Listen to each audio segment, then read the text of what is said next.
Assalamualaikum warahmatullahi wabarakatuh.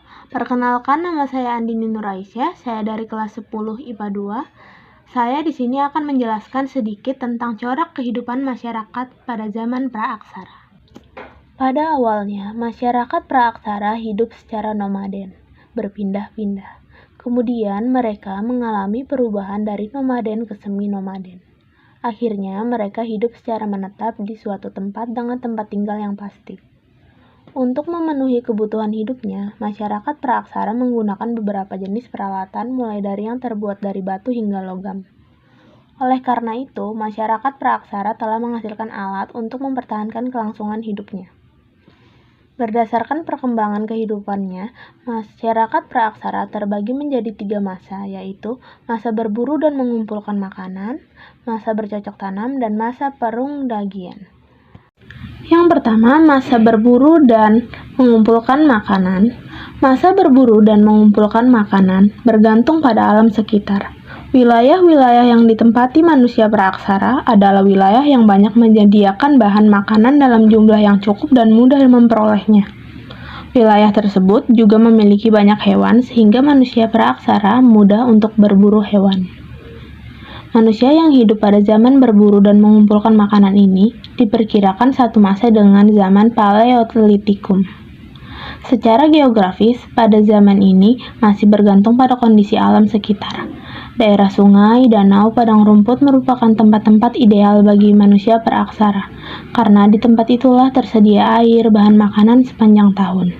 Pada zaman itu, manusia praaksara menempati tempat tinggal sementara di gua-gua payung yang dekat dengan sumber makanan seperti ikan, kerang, air, dan lain-lain. Untuk sumber penerangan, manusia praaksara menggunakan api yang diperoleh dengan cara membenturkan sebuah batu dengan batu sehingga menimbulkan percikan api dan membakar bahan-bahan yang mudah terbakar seperti serabut kelapa kering dan rumput kering. Yang kedua, yaitu masa bercocok tanam.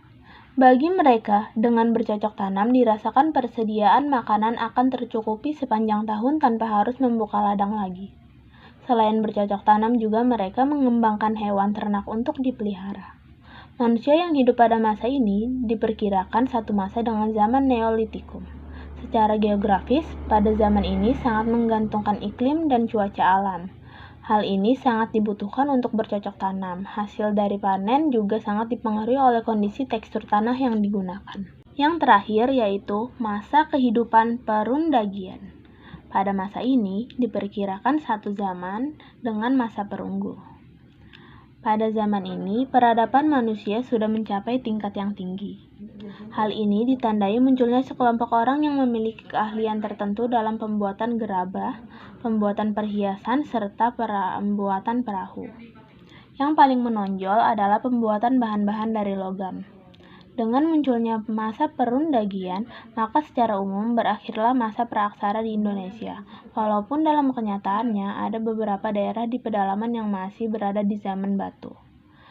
Kegiatan berladang mulai berganti ke persawahan. Kegiatan persawahan memungkinkan adanya pengaturan masa bercocok tanam sehingga mereka tidak hanya bergantung pada kondisi iklim dan cuaca, namun juga berpikir kapan waktu yang tepat untuk bercocok tanam dan kondisi yang tepat untuk beternak. Kondisi geografis inilah yang perlu dicermati agar mereka tidak gagal panen.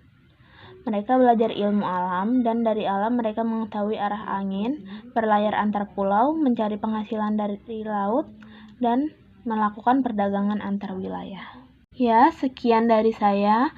Bila ada kesalahan mohon dimaafkan. Wassalamualaikum warahmatullahi wabarakatuh. Terima kasih.